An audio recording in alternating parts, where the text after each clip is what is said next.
Everyone to the latest Trees Around the Globe Student Research Campaign webinar, and we're excited that we have lots of people coming in from all over the world right now. Today, the topic of our webinar is finalizing and submitting your Trees Around the Globe Student Research Campaign projects and final product discussions with the campaign team. And our special features are student tree research projects in the Philippines, from Globe Philippines. And also a really awesome added attraction is a project in the Philippines called 1 Million Trees by 2025, where we have some students, some university students who will be presenting on that project. It was something that's been happened just recently in the Philippines. So we're super excited about that. So let me do a little bit of introduction here. I know a lot of you who are coming in from the Philippines haven't been to one of our Trees Campaign webinars yet. So let me give you a little background here. This is our core campaign team. I'm the lead for the campaign, and we have Dorian Janney, the cross campaigns lead, Peter Nelson, who will be joining us shortly. He's at another event right now, but he's going to be presenting later on in the webinar on story maps. And we have Dr. Christopher Schumann. He is our campaign subject matter expert, and he's a Trees in the News lead. And we have Peter Falcon, who all of you know, is a cross-country coordination lead, and he works well with so many different Globe partners around the world. Before we go anywhere else, I want to share with you that Dr. Schumann, tonight, Dr. Schumann's Trees in the News will be the last one for the campaign webinars. He will remain as the subject matter expert for our campaign. So, you know, he's done an amazing job with the Trees in the News. And you'll hear some really awesome stuff today that he's going to talk about, some awesome insights that he gets into with a lot of the data and the visuals that he talks about that has, you know, perfect relevance for whatever the topic is at hand for the webinar. So just wanted to share that with you. You know, I'm going to name him an emeritus campaign team member following this webinar. But here's our core campaign team, and most of you on the call know pretty much all of us who are part of the core campaign team. So today's webinar agenda, we are doing the introduction now, and then we will have Dr. Christopher Schumann's Trees in the News, insights on planting trees for carbon capture and climate. And there's a really cool video that's going to be at the part of it about Africa's green wall. So it's going to be really cool for you to see. And then following that, we will have the featured presentations from the students from the Globe Philippines. We have an introduction by Joan, and then we will have two presentations. The first one will be a case study evaluating the correlation between urban heat and tree height in Quezon City. And then we have the second presentation, which will be tree health assessment in urban and rural areas from the Batasan Hills National School. And then following that, we will have a group presentation and discussion on the 1 million trees by 2025, a Globe Philippines program partnership with LGU PILI, and I believe that's the tourism group in the Philippines. And that was going to be presented by James from the University of Philippines, Diliman, and Pauline from Ateneo de Naga University. And then towards the end, we will be continuing with the science with the story maps. Peter Nelson will be looking at some of the details and concepts, and you know, finalizing. You know, if you're we've had several students who we've been working with, and educators we've been working with, who students are going to be submitting their IVSS projects as story maps. So that's really cool, and we can't wait to see the final products. But we're going to be talking. Peter's going to be talking today about the details and concepts, using tools to look at change over time, which is something super important to student research projects, the GLOBE program, looking at that data and how everything changes over time. But then also, you know, a couple questions here. You have contributed to science with your IVS projects. What might your location look like in 20 years?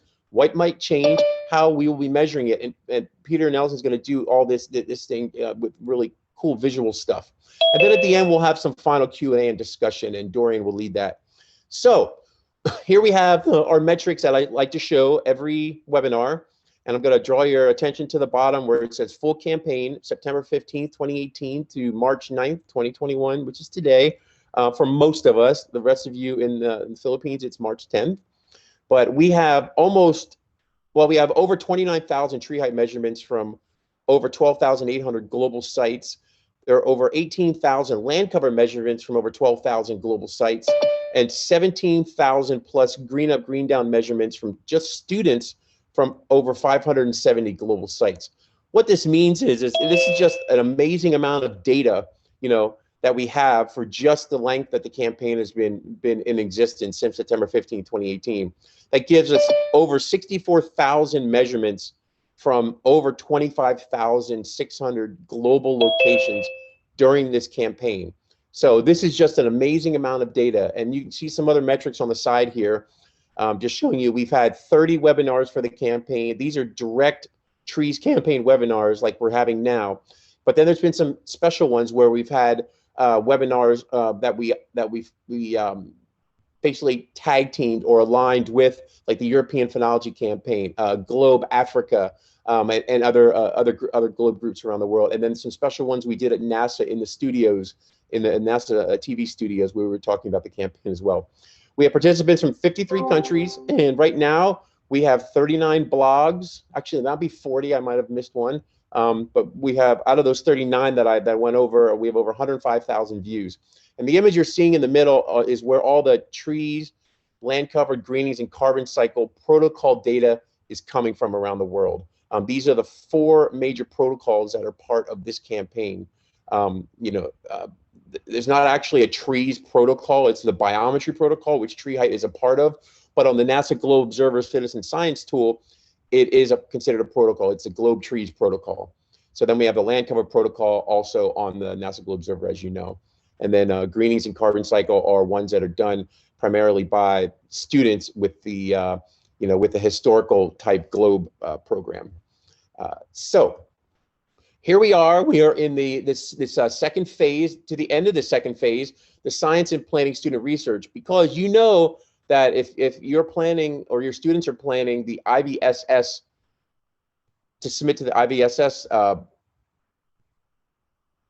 campaign, that they're submitting to IVSS, what's happening is that is due basically tomorrow. And I say tomorrow because that's March 10th. Even though you in the Philippines, it's March 10th already, it's March 10th in the United States that it's due. So yeah, so you actually still have about a day to turn that in. So right now we are focusing on the science and planning student research, and this is the scaffold structure. And after this month, next month, we will be between this webinar and next webinar in April, we will be going through as a team to see who submitted projects, and we will be reaching out to those students and teachers to find out if they'd like to present at some point during a webinar in that April to June timeframe. And then, we're hoping, and even though it says workshop in July, we're thinking we might want to do the workshop. It's like a half day to full day workshop with student researchers, scientists, citizen scientists, educators. And so we want to have everybody come together so we can showcase, this 3 years of the campaign that we've done, but showcase the IVSS projects that have been submitted this year, because we know we're in a different year with the pandemic. Everything is digital. I know IVSS has been digital for years, but a lot of people couldn't go out and collect data because there were lockdowns and things like that. So we really focused on data literacy, and hopefully we get a lot of good student research projects to IVSS. But the next phase will be submitting and presenting student research. We're going to reach out to the teachers and the students to potentially present in the coming months the project they have done. And you will hear from some really great students today who will be presenting on their student research as well. So, as I mentioned, IVSS, March 10th, 2021 is the final due date for the projects. I made a little bit.ly link down here. If you want to copy that down, that'll take you directly to the IVSS page for 2021 on the Globe website. Once again, if you have any questions, you can email one of us. You can email me or Peter Falcon or anybody on our team, and we can put our emails in the chat.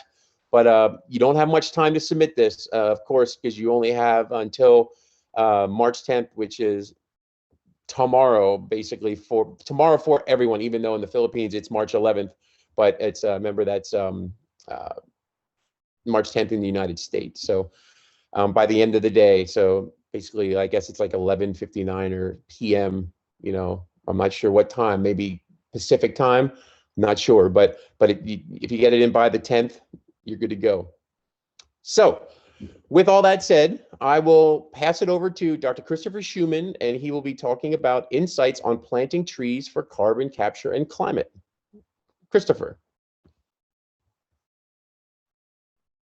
Brian, thanks so much.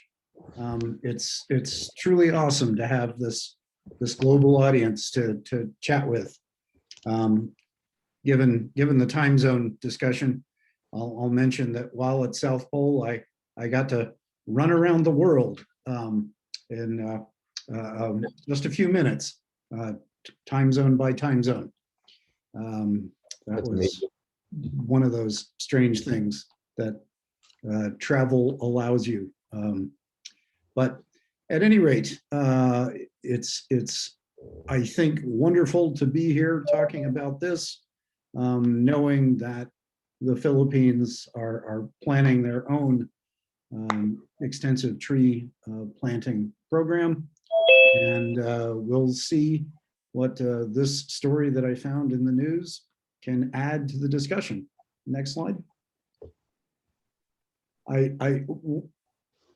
There's just a wealth of information that's available online on the importance of trees, and this is just another story.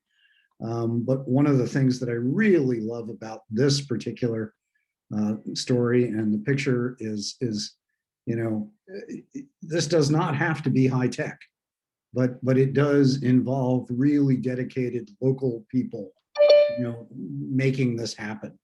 And I think the characteristics of the seedlings that are in view in this first slide really make that point of, you know, somebody created those, you know, those containers to carry the seedlings to where they will go in the ground. And that is a dedication that is just impressive. And the reality is, trees everywhere must be able to cope with projected climate change. There's another BBC story in the news just tonight about rubber trees suffering from a combination of effects that I invite you to look for. Next slide. This is the reality, is that the trees, forest canopies can be lost through man-made activity, through wildfires, through storms, and it can take a really long time for these important parts of our global ecosystem to recover.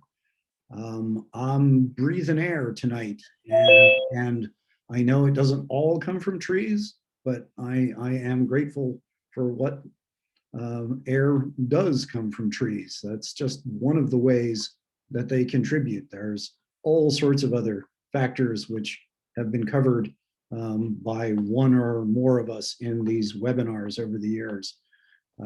I just like walking within forest canopies, for example, especially when I can, these days of isolation during the pandemic.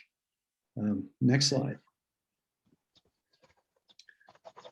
You know, and they just add a extraordinary beauty to the landscape is one of the many positive attributes that trees provide. And if you've ever been in an old growth forest, and I imagine there probably are some where you can get to in the Philippines. I went to one when I was still a graduate student up at State College, Penn State University. There was a legal dispute, and several hundred acres of Pennsylvania old growth forest got turned into a state park because it just escaped the charcoal making era. That was the original fuel for some of the earliest iron and steel manufacturing in the industrial era of the United States.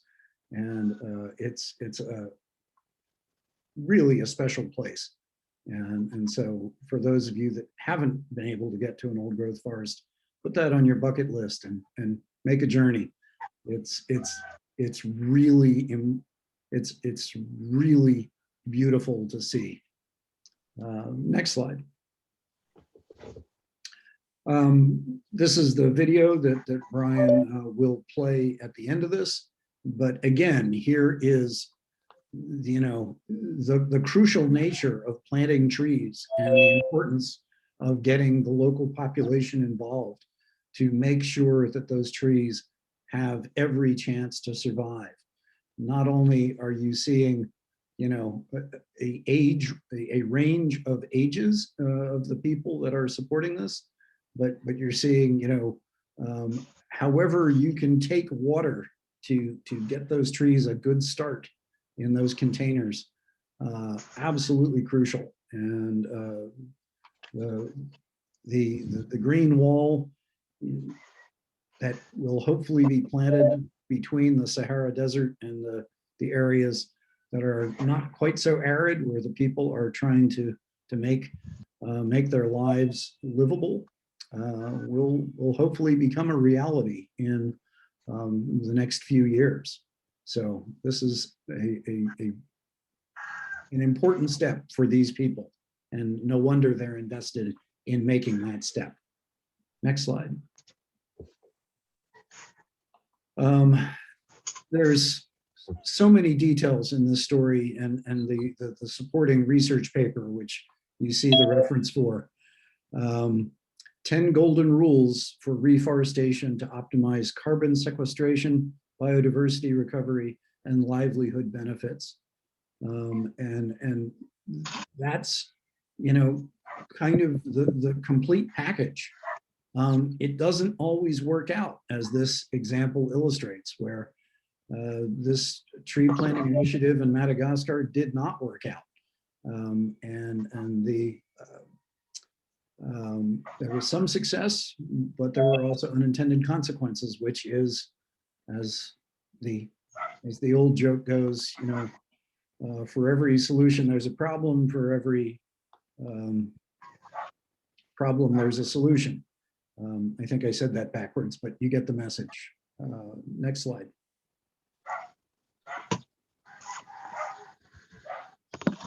So tree planting is a great solution to reduce future climate change and also to protect biodiversity, but you have to know how to do it. The wrong tree in the wrong place can do more harm than good. We all know this, that have been on these webinars over the many months. Forests are essential to life on Earth. A home to 3/4 of the world's plants and animals, taking up carbon dioxide, providing food, fuels, medicines, and as I've mentioned, the aesthetic and cultural recreational activities. There are many ambitious tree planting projects. We're going to hear about another one later on in this session, and it's important to support them. However, you may be able to. The green wall would become the largest living structure on Earth, 3 times the size of the Great Barrier Reef, and we'll see that video in a bit. So just keep in mind, planting trees is highly complex, and as many people here in my hometown of Greenbelt, Maryland have shown, planting the wrong tree underneath the power lines does not do the tree or the power lines any good. More succinctly, if you plant the wrong tree in the wrong place, you could do more harm than good. And I think that's the last slide before we get to, oh yeah, some additional reference material, which you can refer to when this recorded webinar is distributed. And I think that takes us to the more golden rules, sorry. And this is a oh right, I remember I put this on here in part because it gives you a sense of where the Great Green Wall will be planted along the border between the Sahel, the greener areas of the northern part of Africa, and the browner areas, or the Sahara proper.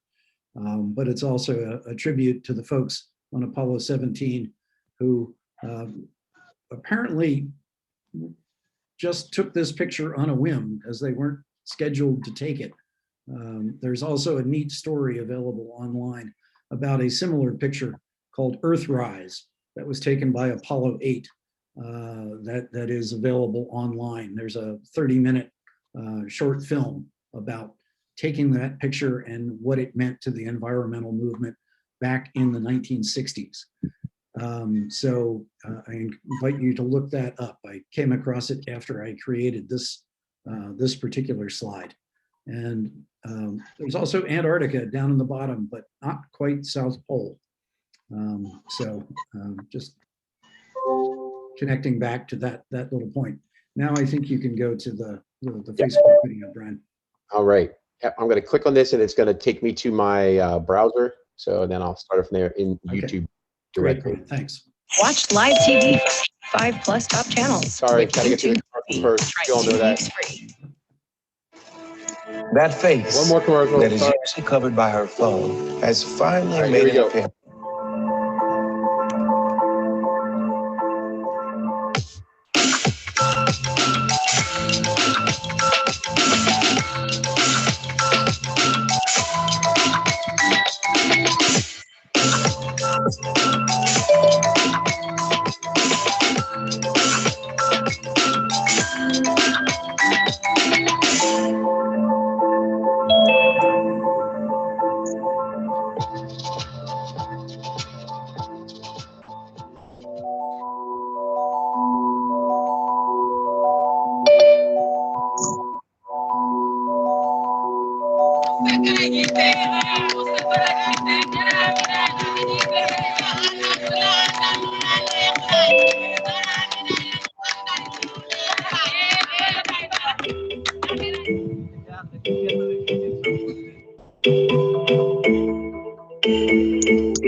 When there were no trees, the wind used to dig up and erode the soil, but it is more protected now.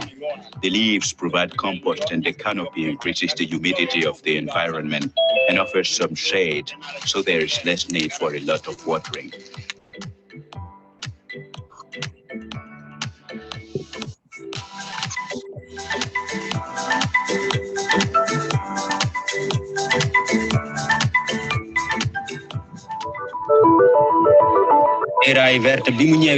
Before, there was widespread drought and hunger here. Then the tree planting took place and then a garden for the women to grow crops.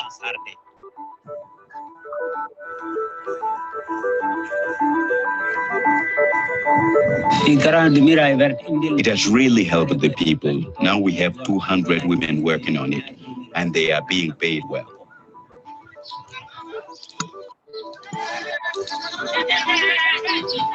Before, people used to migrate, but nowadays they just follow the line of the Great Green Wall for jobs. They no longer leave.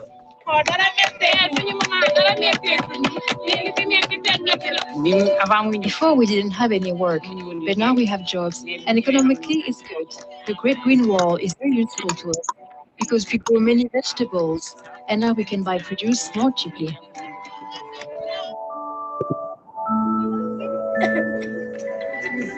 I want to continue to work and for our kids to work on the Great Green Wall so that they can make a future for ourselves.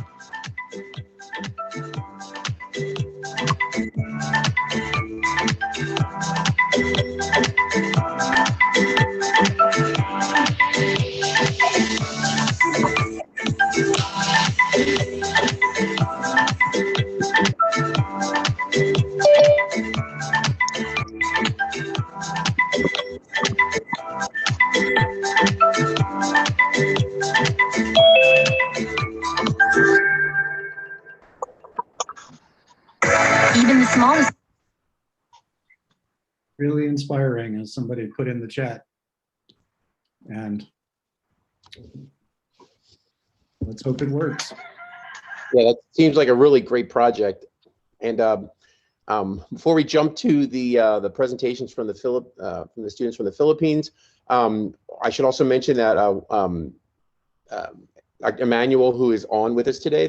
He will be the featured presenter. They will be presenting in next month's webinar. And I mention this because it's going to be he's going to be discussing a Himalayan reforestation project that they've been working on, with some locals and students,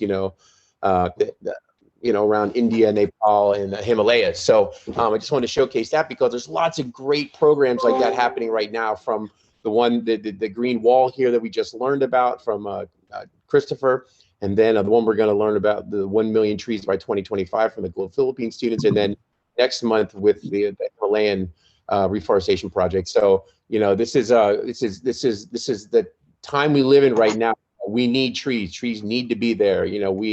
They help us understand our changing planet, climate change. They're indicators of climate change, and they provide us with that oxygen that we breathe. And as Christopher said, not all the oxygen we breathe with, and we get a lot from what's called phytoplankton in the oceans as well, but we need those trees. So that's another reason why we have the campaign, because we want to bring this information to everyone.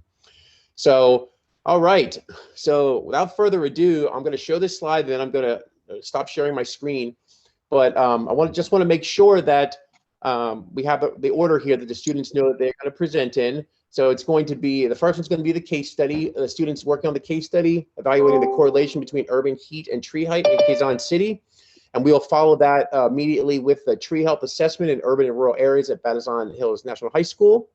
And then we will then move into the 1 million trees by 2025. So what I'm going to do is I'm going to stop sharing my screen, and I will pass it over to Joan for an introduction.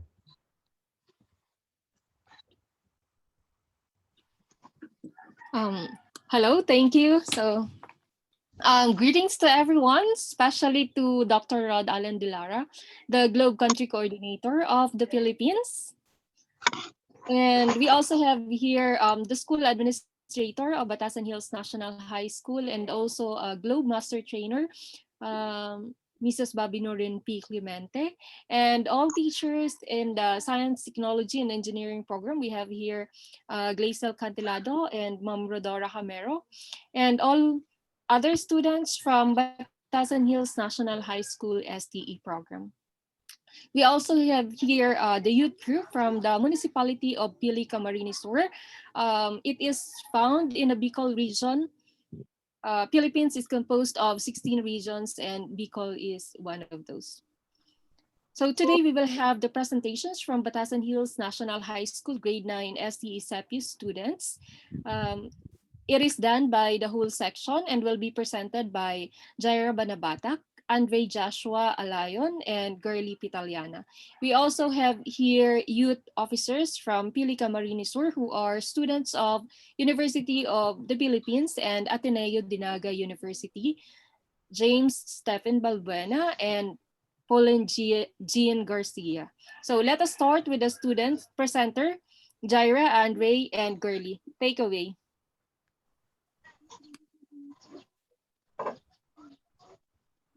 Jaira? Yes, ma'am. Okay, kindly start presenting your screen. Looks good.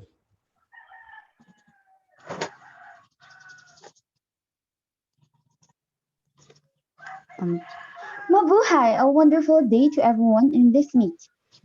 We are grade 9 students from Batasan Hills National High School, a school founded in District 2, Quezon City, in the Pearl of the Orient Sea, Philippines.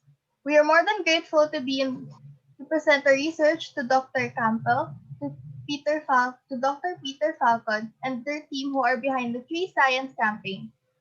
Lead Trees Around the Globe Student Research Campaign. And of course, to our fellow students who we teamed up with to make this research. Again, good day.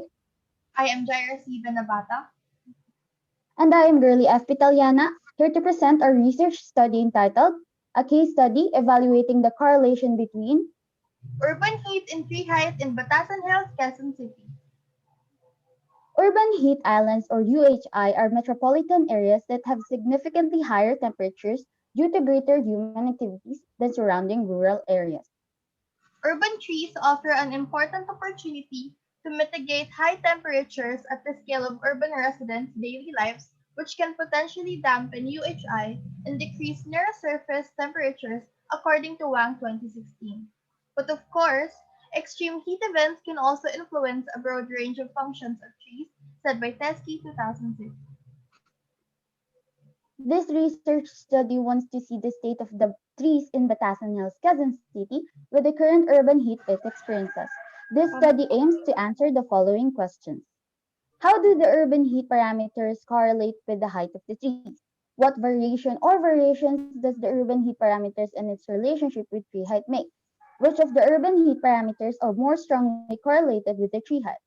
Its significance is that the output and findings of this research can be used to further people's understanding of the interdependence and interrelationship between trees and surface or air temperatures in urban areas. Such understanding is critical in mitigating the impact of climate change in trees. These findings can help the researchers to find possible solutions for the urban heat problem we are experiencing right now, through the effect of how the plants might cool the air and the possible effect of heat stress on trees present. Currently, this research is only trees with data in the perimeter due to the lack of data from other trees due to an unexpected pandemic. This research is also still ongoing, which means that the data collected is not the final data for the paper. For the methodology, the researchers started with the ocular visit of possible locations for testing. Barangay Batasan Hills, Quezon City was the chosen location for this study. The place was chosen due to the number of trees present in the area that are significant in collecting and gathering data for the study. Secondly is the preparation of materials. Air and infrared thermometers were used to collect the air and surface temperature. The tree height, on the other hand, was collected through the usage of the Globe Data Observer and was uploaded to the Globe database before the unexpected quarantine. Next, the data collection process was done.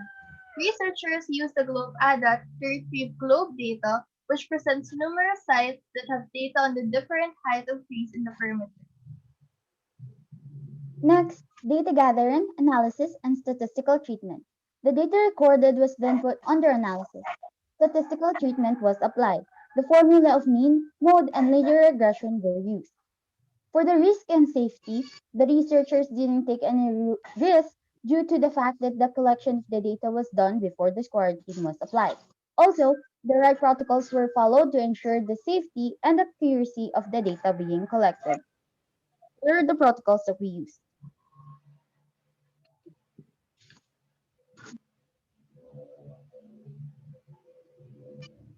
The researchers gathered the data they have collected from the past and have analyzed the data to observe any correlations in between the two parameters being studied, namely tree height and urban heat. Shown on the presentations are the graphs of the data collected. According to Lisa Sullivan, a PhD professor of biostatistics from Boston University School of Public Health, this is the basis for the strength of the correlation in the results of the applied linear regression. Here are the data for the urban heat parameters, each going up and down. Finally, the height of the trees had measurable patterns in its record, going up spontaneously. For tree number 1, its tree height measurement peaked at day 14, having a value of 5.12 meters. For the second tree, its highest measurement was collected to be 29.73 meters. Lastly, the highest measurement for the third tree is 21.56 meters.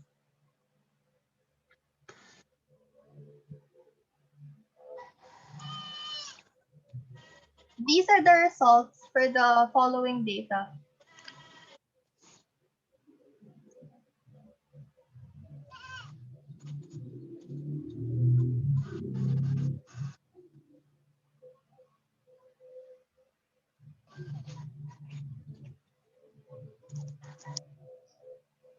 Based on the results shown, the researchers discovered that the surface temperature barely had any correlation with tree height.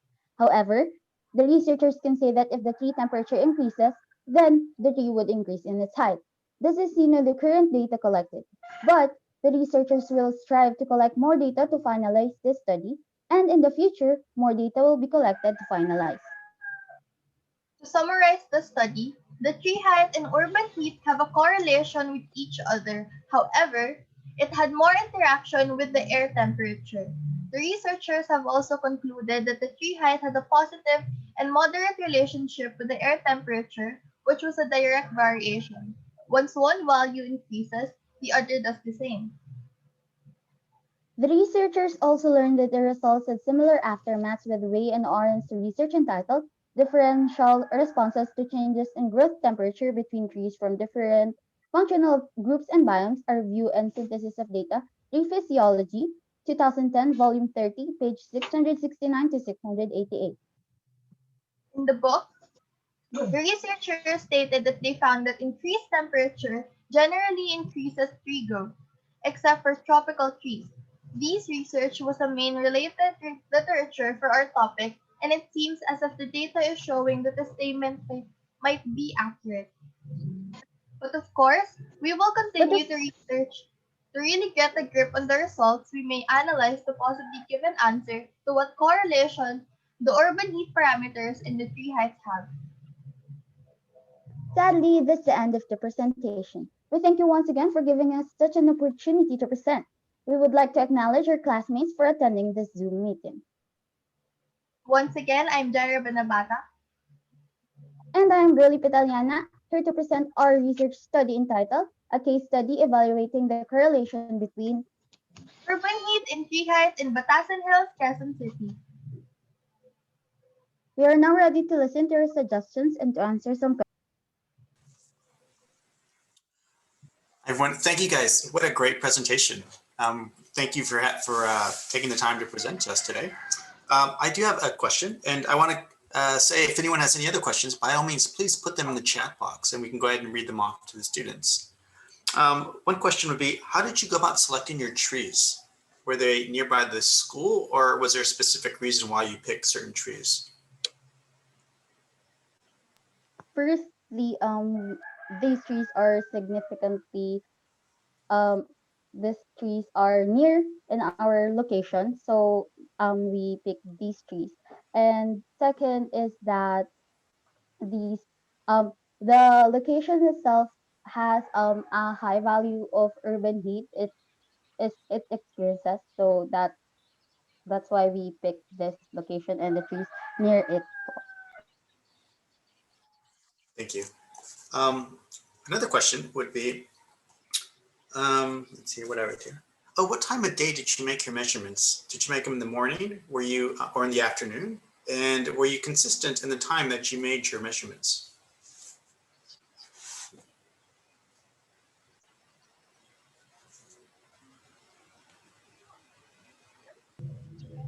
There wasn't really a much specific time as to when we collected the data. It wasn't really as consistent, but the data were collected approximately around morning going to the afternoon. And what would you like to do next with that with your research? What's the next phase that you think you would like to conduct? We would like to extend it and add more time to collect more data to finalize our study. Excellent. Okay. Well, thank you guys very much for your time. I think we'll go ahead and move on to the next presentation. So everyone, let's yes, thank you. That's a good job.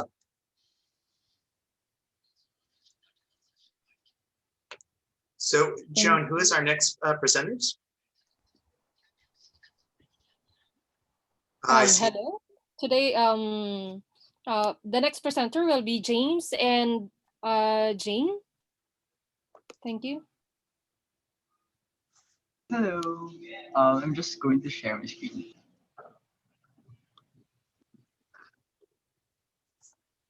Yeah. Let's see. So yeah, greetings everyone from all over the world. So we're going to present to you our project, which is 2025 goal, which is 1 million trees, initiated by the Globe Philippines program and the Pili municipal youth officials of the local government unit of Pili, which stands with the three principles of commitment, collaboration, and consistency.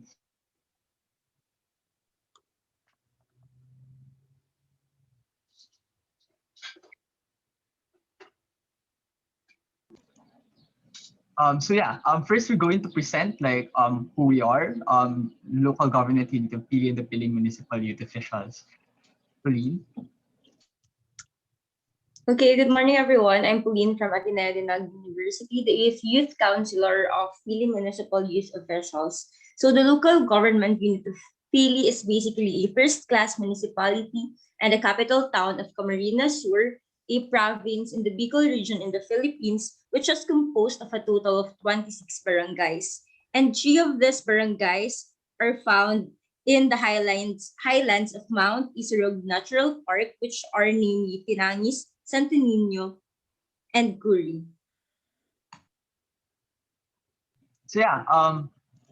Next, we have the Pili Municipal Youth Officials. The Pili Municipal Youth Officials serve as the youth counterpart of the municipality's administrators.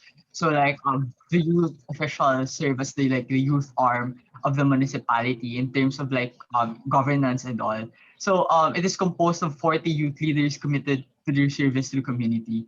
So, next we're going to present our goals.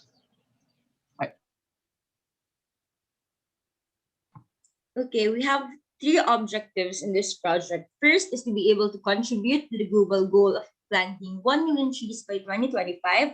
Second is to sustain the natural ecosystem in Mount Isurog Natural Park. And lastly is to work with local communities and indigenous peoples in achieving an inclusive change. To assess where we are so far, given all of the objectives that we've set, we have already conducted 2 tree planting events in Sitio Buncao and Sitio Upper Lampog from December 2020 and January 2021. These locations are found in the Mount Isurog Natural Park, and we've planted approximately 2,500 trees seedlings with the average height of 1 foot, which are of 4 different species, namely acacia, mahogany, nara, and amugis, which are native trees found in the Philippines rainforest. And we have been able to establish partnerships with 7 organizations, including Federation of Pili Youth Officials, the AFP, the PNP, other fraternities and sororities, and other youth organizations as well.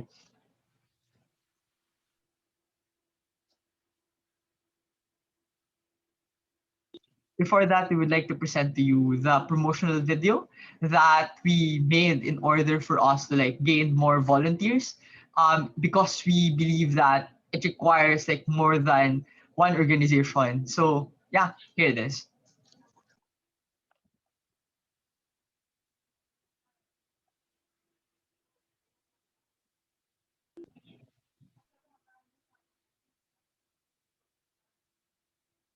Can it be heard? The music and the sound. No sound, James. Oh, there is okay. no... I'm going to restart the sharing. Sorry.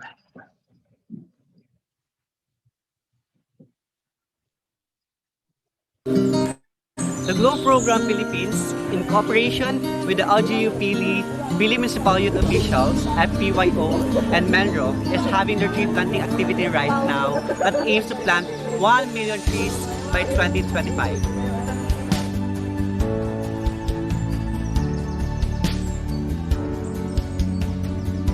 This tree planting activity is not a standalone activity. We need to commit ourselves into a series of environmental actions. We need to protect our forests, our mountains, our oceans, our seas, our rivers, in order for us to succeed in this advocacy. Furthermore, in order for us not to waste our efforts in this tree planting activity, we need to assess our progress every quarter of the year. We need to continuously have tree planting activities and assure that we have planted 1 million trees by 2025. This is a commitment that we must take. It needs a passionate heart in order for us to succeed in our advocacy and environment. To summarize, we need 3 C's in this advocacy. We need 1, commitment. 2nd, collaboration. And then lastly, consistency. Commitment needs a passionate heart. It needs an individual in order for us to keep going. 2nd, we need collaboration. It does not only need an individual to save the environment. We need the whole community. We need everyone to work hand in hand in this advocacy. And then lastly, we need consistency. We should not stop. We should not be lenient. Because we don't know, maybe tomorrow will not have a place to call home.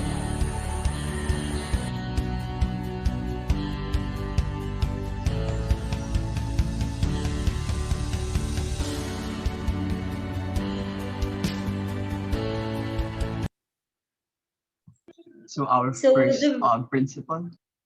Yeah, so the video was made during one of our tree planting activity last December, wherein almost all youth volunteers from Pili participated in the tree planting activity. So first, we would like to highlight the 3 C's or principles that serves as a foundation of this goal. First is the commitment. So we are continuously looking for committed individuals and partners who will stay committed with this particular goal, will basically put in mind that this undertaking shouldn't be seen as an optional. For we believe that this is a responsibility and a duty of each and every one of us who lives in the same environment that we are now. True. And more so, we need collaboration in the community. We need a collaboration within the indigenous peoples in this locations. We need everyone to be working together in order for us to save the environment. Because it does not only take what we said in the video, an individual to save the environment. It needs every one of us. So we need to work with other municipalities, with other organizations, with other indigenous people, with the locals in that area. So finally, we have consistency.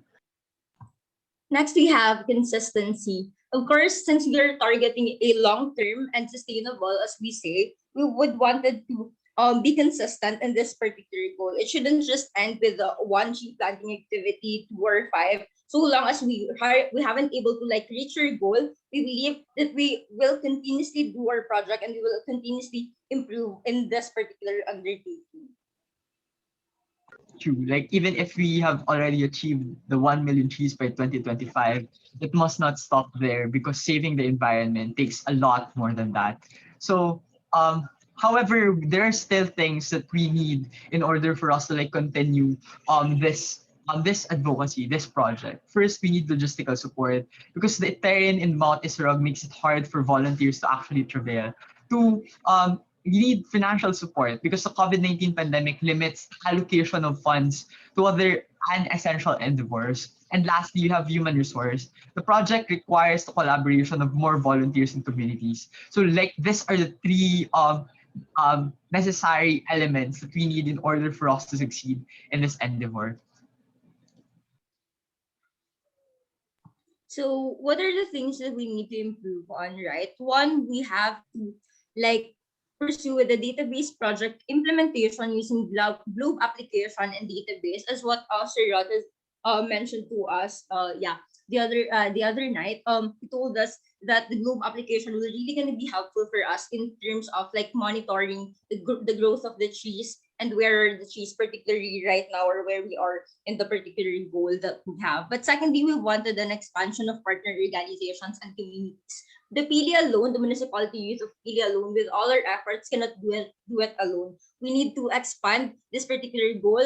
We're starting now from inviting any other youth organizations, but we would like to expand in other municipalities and provinces, and particularly also in other regions, so that all of us will collaboratively work to reach our goal. Since the world is so big and we cannot wait for the irreversible effects of climate change to happen. So as much as possible, we are really doing our best to gain more partners and to target more communities into this kind of advocacy. But lastly, we wanted to have a comprehensive planning with our stakeholders. So what do we mean by that? So as what was also mentioned a while ago in Sir Christopher Schumann's discussion, the wrong tree in the wrong place can do more harm than good. So we wanted to have strategic planning before we conduct certain tree planting activities. We need to ensure that we are planting the right trees in the particular right locations so that at the end of the day, we could achieve the goal that we are expecting to have. I concur, right? So here's the timeline and goal that we need to like fulfill within 2021 from March to August. So like for now we're planning to like before the end of March, we've already planted another 1,000 trees. By April 2,000 trees and so on until August. You can plant 15,000 trees in just a month. So and this requires a lot of efforts in terms of partnership with other municipalities, with other organizations, with increase in manpower and such. And yeah, as you can see, like it won't really reach the goal even if we have continuously like plant 15,000 trees from August to 2025 because it really takes a lot more than that. And it may seem small that it's just like around 15,000 at the end of August, but we believe that it's important for us to start small. And as you can see, as what you can see in the timeline, it's basically increasing little by little. So we do hope that at the end of the 2021, we're able to like achieve more than that, be able to like reach the 1 million goal at the end of the day by also with the help of other individuals and partner organizations. But also on the idea of this particular timeline, it doesn't just end with tree planting activity. We wanted to also raise awareness to conducting a series of webinars, for example, or inviting individuals to speak to tell us, for example, what are the harms if ever we won't collaborate with this kind of goal that we might basically like face if ever, right? So we wanted to raise a particular awareness that would then encourage individuals to join in this particular undertaking. For we believe that it's not as what I have told you a while ago, it's not basic, it shouldn't be optional because it is our duty as a citizen, as a human existing in our earth, right? So yeah. And more than spreading the awareness, we believe that it also needs evaluation. In this timeline, evaluation and assessment of how we have gone so far. Like how are the trees already planted in the areas, right? Like is it really growing, or what are the issues that we must also the concerns that we must also address in this tree planting activities that we're going to undertake. So yeah, it takes tree planting activities. It takes spreading awareness about the urgency of this matter. And finally, it also needs an assessment, a consistent assessment and evaluation of how we've done so far. So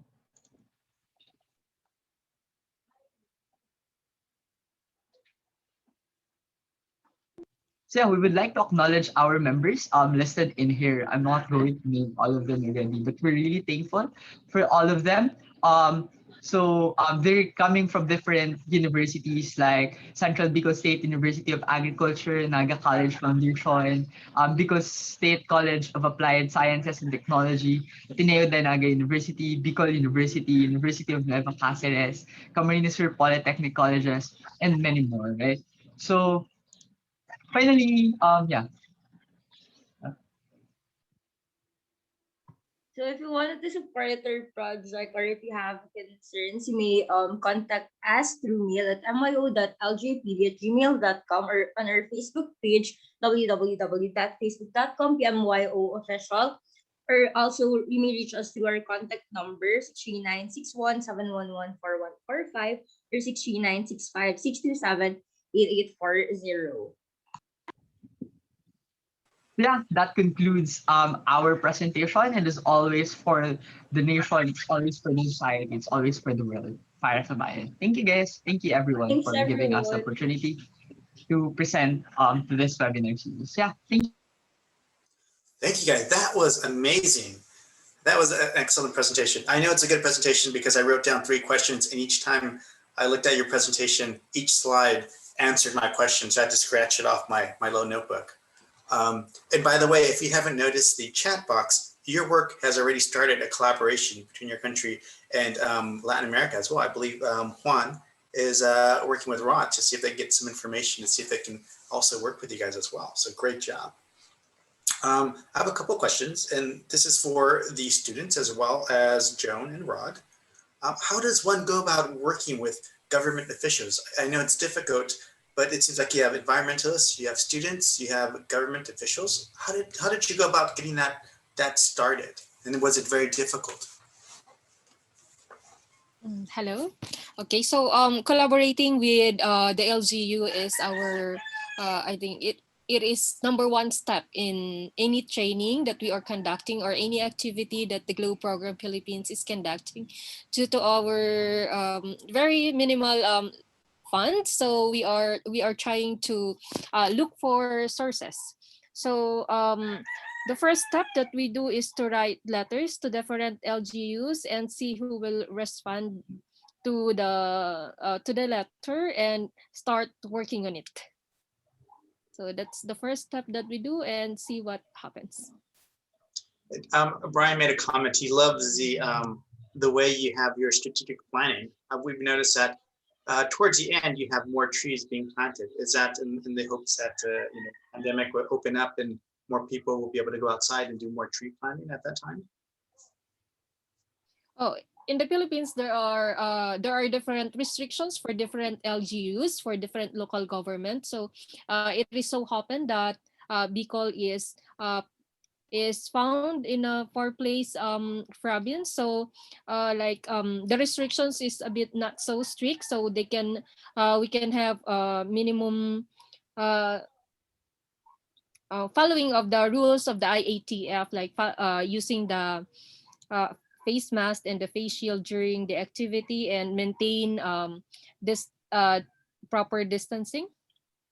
So and then conducting the activity will be monitored by the different organizations of the local government, so that to make sure that we are not going against the rules of the organizations that monitor the pandemic. So that's it. And then for the different steps and different program in conducting this activity, it is the communication with the different organizations involved that make us plan well. And then it is also high time to recognize the efforts of the youth, because this youth group are very passionate, and they are also group of students who are from different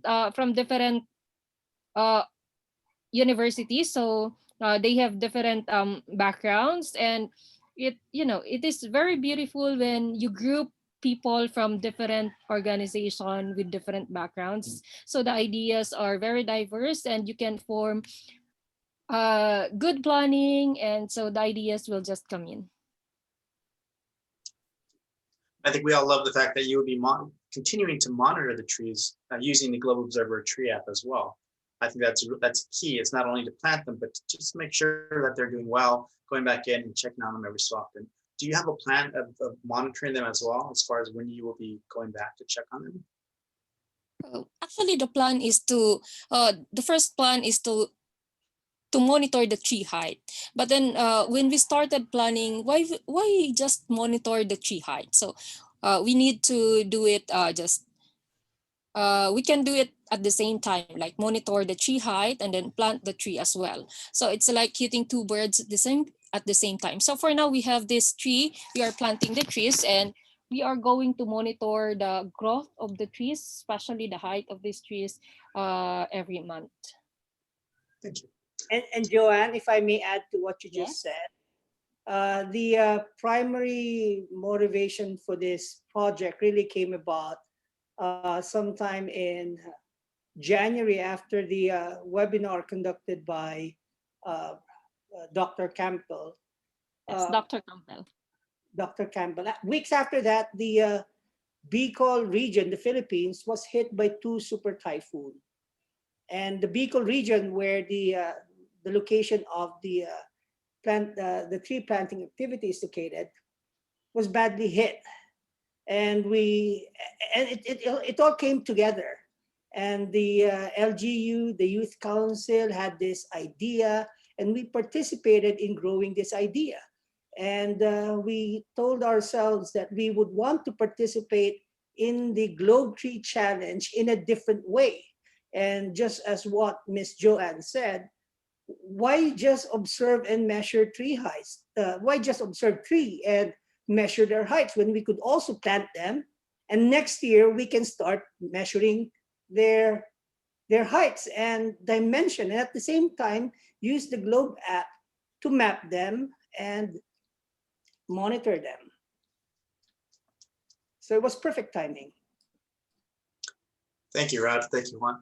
Joan, I want to point out a comment that Peter Nelson put in the chat box. He writes that the Globe land cover is a great tool for monitoring the tree canopy cover and for the trees that are less than 5 meters. And you put some parentheses, trees are land cover. So great job. One other question. Do you have any words of advice for any other Globe partnership or any other country that is interested in putting something like this together, how to go about getting it started? Anything you can say to them? Because I notice Juan is interested in doing that as well. Any words of advice you can pass on to folks? Hello. Okay. What can we say is that even us students or youth, being able to implement such kinds of activities, we believe that all anyone can basically like do something like this, right? So even us, we're students, we are focusing on our academic requirements, but still we are willing to like find time for this such important endeavor. So we believe that anyone can basically do it. So I think with just determination, with just embodying the 3 C's, the commitment, the collaboration, and the consistency, we can all make it. So yeah, we are basically like encouraging all other individuals all over the world to also do this particular thing, even if we have like pandemic restrictions and we have budget limitations and whatsoever. It is possible with a committed heart that's willing to like forward a positive change. Thank you. Thank you very much. As we mentioned in the chat, people just love the passion that you have for this project. You guys have done a great job. Kudos to you guys. Brian, did you have any other comments you wanted to make? Yeah, I can see, I love this. I can see that, the research that the from the original presentation that the students were doing, great presentation, by the way. And I can see that as being a catalyst to, other students in that age level wanting to do student research project, not just for Globe and IBSS, but to really foster an understanding of, what's happening in your local environment. And then, something like that project that was discussed and presented today can then lead into what we just heard from, the 1 million trees by 2025, which can also serve as a catalyst to other, local areas to regions, and to places around the world to get this. Because, the students presenting here, students are super busy nowadays. Teachers are super busy nowadays. There's so much going on. And for the students to see how important this is to not just, understanding the science, but to the environment, to the, the social construct and everything, it's just absolutely amazing to see. So, so thank you for the presentations, and thank you, Joanne, for, getting this together, and Rod for all your expertise. So yeah, and Peter Falcon for sure for, bringing, getting all the information with bringing the students in to present, knowing that, working with the Globe Philippines, that they have really great stuff to present. So super excited about that. So I don't know if Joanne, you wanted to say anything else at the end here, and then we'll move to Peter Nelson. There's nothing more, but our next tree planting will be probably next week, sometime next week.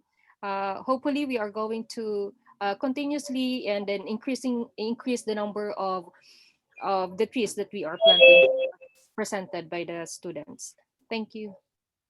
I would just want to say, Joan and Rod, if you could put if you don't mind, put your email in the chat box in case some other Globe partners wish to reach out to you guys and see if they can kind of, mimic what you're doing in the Philippines in the regions that they're working in. I think that'd be a great idea for them to collaborate with you guys and to just kind of pick your brain on any thoughts you may have about how they get it started in their area. Yes, we really love that. Thank you so much. All right, let me pass it over now to Peter Nelson. He's going to be continuing what a lot of the discussion that he's been talking about, with story mapping and, looking visually to answer questions. And as a reminder, again, we are down to the wire for IVSS submissions.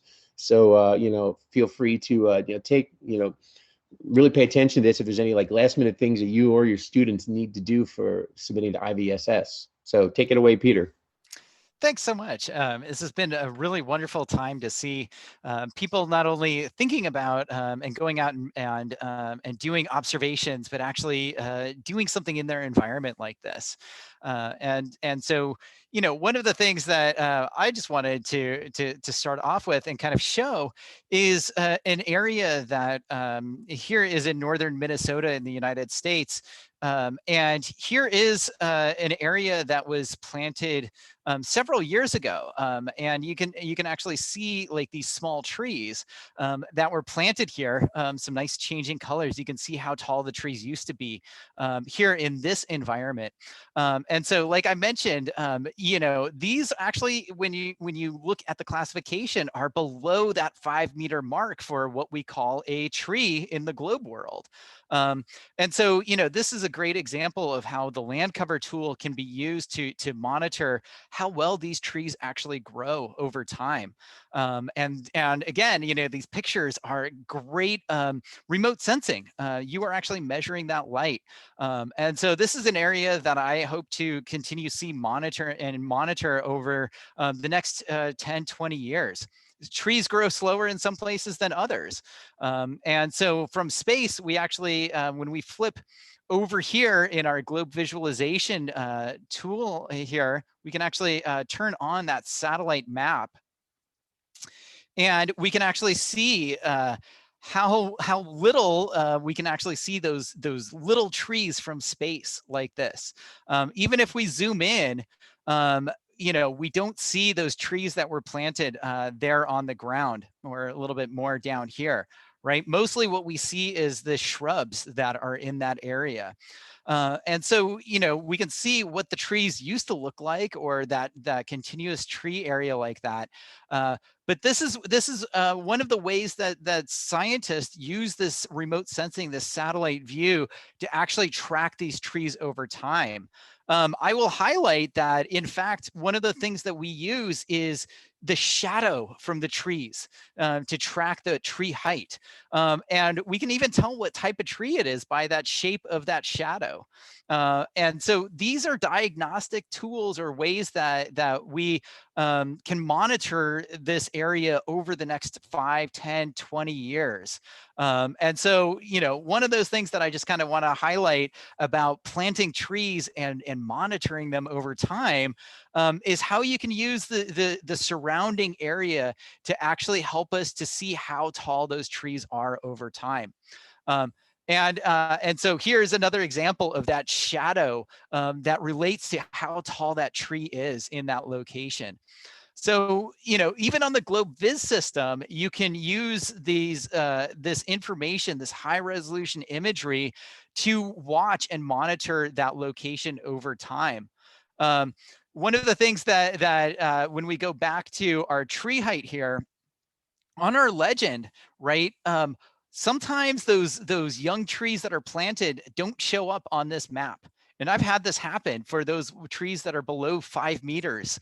They don't show up on the map because they don't meet that 5-meter criteria of what is a tree in the globe world. And so just kind of something, that happens when you start interacting with the database itself. So, that's some of my insights, and I just want to, encourage people to use the tools that are available to track these things over time like that. And sometimes there's data in the database that isn't revealed to you through this visualization system like this. But I want to take us back to where I left off last webinar. We had been talking about the story maps. And so if you are using the ArcGIS online environment to create your story maps, to actually help provide that context, one of the things that I want to highlight today is some of the satellite imagery that's available. And so if you want to know how we got data out of the globe visualization system or out of the globe database into this map product, into the ESRI story maps or ArcGIS online, go back and watch that. It was about 20 minutes sort of pulling the data out and making it and formatting it so that we can actually start putting it together with some other satellite data. Again, we have some options in terms of, that similar satellite imagery. And if we zoom in on an area where we actually have trees, one of the things that I'll highlight is that, sometimes the points don't actually end up right on the top of the trees themselves. And so this is where using particular satellite data can reveal some of this spatial locations of the data. And so, if we think about the tree that we planted, sometimes that location is a little bit different in the database. So just, I want you to be aware of that when you're making your map for the IVSS, or when you're starting to analyze your data in relation to satellite data like this. And so one of the things that, I'll kind of alert is we have these trees that are located in this baseball field, in this grassland area. That is an interesting thing to talk about, actually. Are they referring to these trees on the edge of this parking lot? And so this is something that you want to check with your data after you upload it to the database. Use this imagery to actually double check that the location ends up in the right place. Otherwise, that's sort of a first check when we're starting to look at our data and to think about our data. So I want to highlight that, because then if we actually want to look at some other satellite data, ArcGIS Online provides a lot of satellite imagery that's available. So we can come in here and we can actually search for like Landsat data. And so this is a satellite data that's been collected over the last 30 years from space. And this company, ESRI, has brought that into the system to make it relatively easy for us to work with. There's a couple different options. One is a survey that they've done or that they put together, 1975, 1995, 2005. And if we actually bring that in, then we can actually start to see these fuzzy pixels, right? This resolution difference between what we like to see on the ground with the high resolution versus what we see with a different satellite. And so, one of the things to notice is how the grasslands show up as bright green versus areas that are trees, which actually have that shadow. So when I was talking about tracking tree height using the shadow, that's actually why we get this little, this other green color here versus that more neon green color that we see. So that shadow is really important when we start thinking about our satellite data. And so that's one of these things that when you start bringing in the satellite data, you have to start thinking about resolutions, whether that's a single tree out there or whether that tree has a lot of neighbors and is considered more of a forest area. So one of the things that I wanted to do with this is, now that I have some satellite data, I have a map. In your story map, I'm going to save this. Always a good thing to do when you're working with any software. Is if you go to your story map that you're creating, you know, you get this option of adding text, adding images, some other things like that that we've highlighted before. I'd like to actually use this swipe tool. And this allows me to have two maps that allow me to show the changes. Or if you have images that you've taken at one point in time, like before you did the tree planting, and then another one afterwards, you can use this swipe tool to actually show that difference between them. So it can be a really valuable thing. And so here, I'm just going to actually add in this web map that I was just showing you here. I'm going to select my tree map that I was just working with.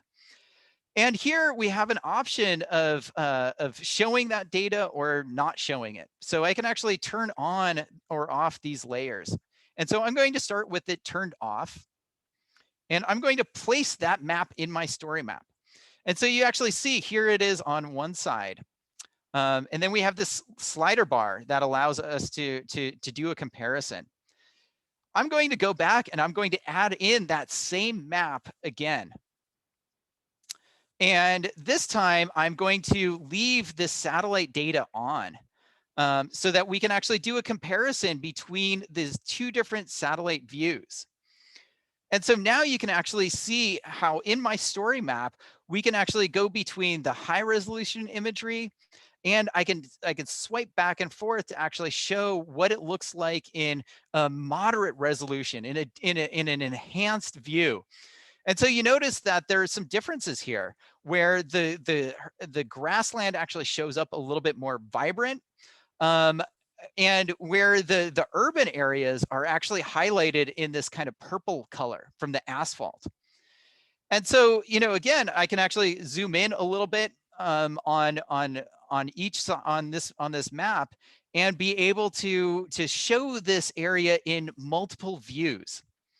So that was really what I wanted to highlight for you guys today, is how easy it is to add in multiple views of the same area into a story map so that you can actually show this satellite view together with some of the other information that you're pulling together.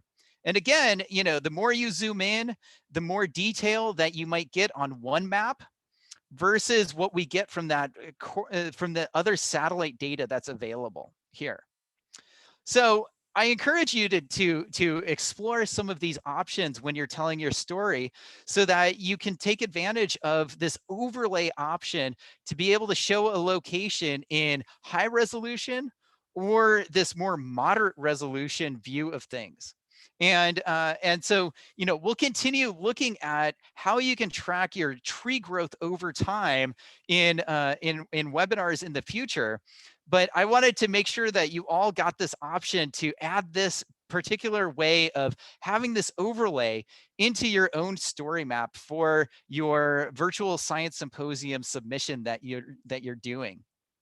So I hope I added a little bit new way that you can use the story maps. I know that was pretty fast, but I think Brian is also pretty fast at breaking down this webinar and giving you just the pieces that you need with things. But I'm really looking forward to seeing what you all are going to submit and seeing all of the great work you with the Trees Around the Globe Student Research Campaign.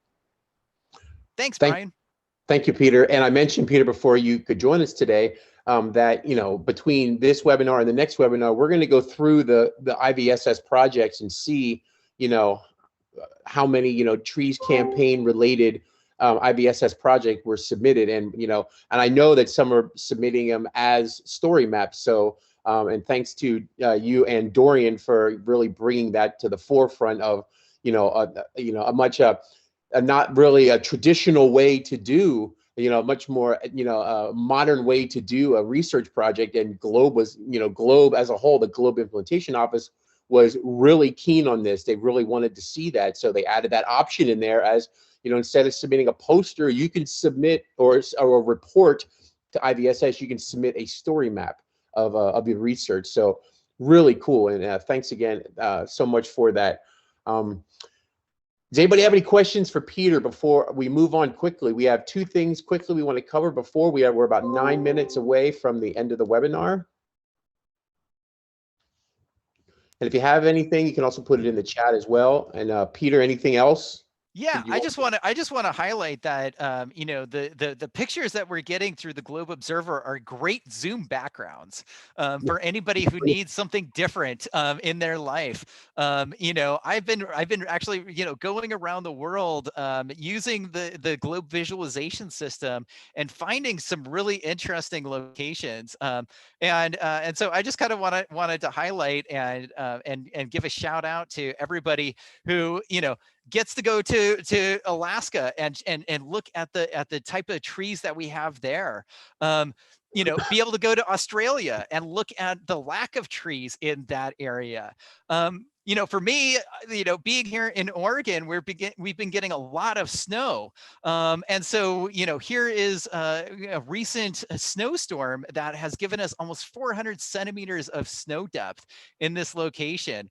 You know, being able to go to New York and look at the density or the type of trees that are there. So I just want to encourage everybody to, you know, take a look at the Globe visualization system and take a tour of the trees around the globe and add one to your Zoom background. It keeps people on their toes, and it sort of adds a nice spice to your life since we're all doing these Zoom meetings. So I like I said, I appreciate what everybody's been doing this last year, and thanks for giving me the ability to travel virtually. It's been a lot of fun. That's pretty awesome. I like that. I like the quick tour. It's good stuff. All right, so quickly, I'm going to share my screen, and I want let everyone know about. And it was mentioned here, mentioned during the presentations. I believe Rod and Joanne mentioned it. You know, with we're talking about a trees challenge. So I just want to let you know that we are coming out with one very soon. So I'm going to go ahead and share my screen so you can see this. This is the website. This is actually up right now, but I wanted to bring everyone's attention to this. As you know, last year, because of the pandemic, we had to postpone the 2020 Trees Challenge for the NASA Globe Observer. It would have run basically the entire month of April last year, but we had to postpone it due to the pandemic. Now we're happy to say that from April 15th, 2021 to May 15th, 2021, we have the 2021 Community Trees Challenge, Science is Better Together. And our team has been working, you know, around the clock on this to get this ready to go. Now, we understand that there's lots of countries, including what was mentioned earlier in the Philippines, the students can't go out and take tree height measurements. That's okay. You know, if you have the ability to do it, go ahead and do it using the NASA Globe Observer. But our idea here is to piggyback off of the overarching globe theme of data literacy and understanding what's happening in the local environment. If you're able to go out and take tree height observations, by all means, go and do it during the challenge, during this time. Any other time, but definitely during the challenge. But also what you'll see here is you will see that there are lots of other really cool resources that if you're not be able to go out and measure tree heights or land cover, okay, using the app, there's lots of other awesome things you can do while at home, from about learning about trees, creating things with trees, engaging about trees, and then, you know, there's also observing trees, you know, using handheld clinometers and using the app. But I wanted to showcase this for you, and I'm going to put this in the chat in a second, just so you have this link. But this is what's happening April 15th through May 15th. Now, what I also want to mention is that we are going to be releasing on social media on Saturday, March 20th for Activity Saturday on the Globe Program's the social media pages. We're going to be announcing the Globe Trees Family Guide.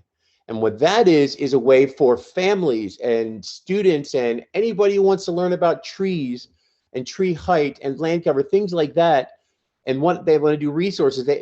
Basically, you know, if you have questions you want to ask about trees, you know, there's activities you can do to help you answer those questions. But this family guide is meant for everyone to come together and learn about trees.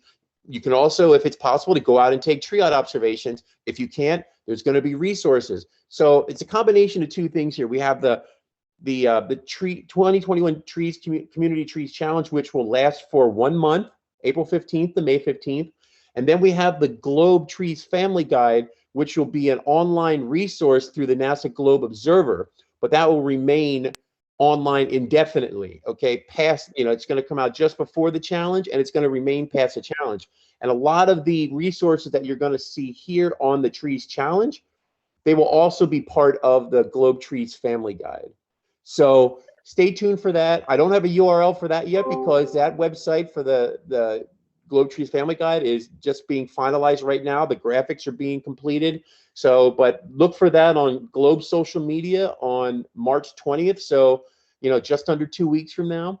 But stay tuned to this. So I will go and stop sharing my screen, and I will pass it over to Dorian to finish out the webinar with any final discussion and any final question and answers. Hey, Brian, thank you so much. I mean, talk about true dedication. There you are after a very intensive surgery. And, you are up here just running the show. So, and as we see with everyone who is presented tonight, and I was seeing, our absolutely wonderful Joan telling us that, students are not even allowed to go outside during, this horrible pandemic that has held us in its grasp for the last year. And look at what we're doing. Are we not just the absolute very epitome of, just a world that will not stop trying? And, if nothing else, we should all take away how brave and strong and incredibly capable each and every one of us are, because look at all we are able to do under these conditions. So everyone who has joined us tonight and who has presented tonight, please give yourself a hand and a pat on the back, because it's truly nothing short of heroic. And it makes me feel as an older person that, our future is in incredibly good hands. I sometimes worry, and then I sit back and I see these presentations that were done by these wonderful students in the Philippines tonight, and especially given the constraints under which they have been operating. And it just makes me so hopeful. And then I look at what Peter Nelson shared and also Christopher shared, and the amazing ways in which we can utilize technology to tell stories and to help us better understand, how we can positively have an impact on our home planet, and the impact that is being had that we need to remedy. And it just makes me extremely hopeful for our future. And also, I hope that helps you feel more empowered as a storyteller. So that being said, I'm going to look here and see if we have any final questions or conversations. I see, and I have seen a whole lot of kudos, a lot of real profound admiration for the students and the teachers behind them who presented tonight. And I know I was on a meeting early this morning with Rod from the Philippines, and so I know that he has joined us again early this morning. I was on meetings later with Mike and with Juan, and I just know how dedicated all of the people who are joining us this morning, this evening, today are in making our home planet a better place and in working collaboratively together.